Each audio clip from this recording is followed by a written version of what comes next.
Well, the interesting thing about the online world and the real world is that the safety tools that we need to teach our children are the same.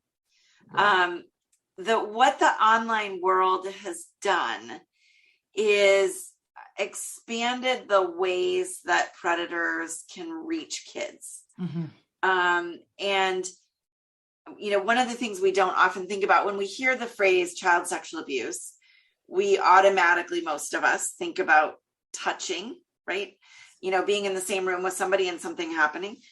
And what we've had to become really cognizant of is that with the influx of all these online, ways to talk to people, child sexual abuse can be virtual, right? Yeah. It can happen through a screen in a variety of ways. And so it hasn't necessarily changed the rate of abuse, but it has increased the avenues for abuse, if you will.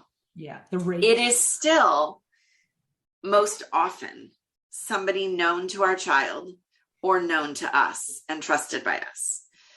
Now, again, that's not to say there aren't, interactions between strangers online and clever ways of getting at kids.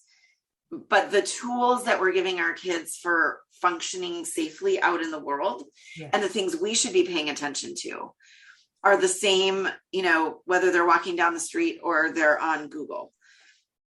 Grooming is the same in person and online.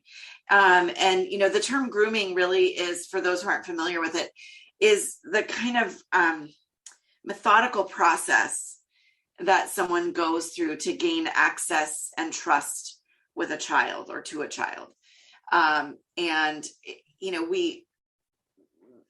Obviously there's little nuances, but we can generally track that through a series of steps that most of them use, that always begin seemingly pretty innocently.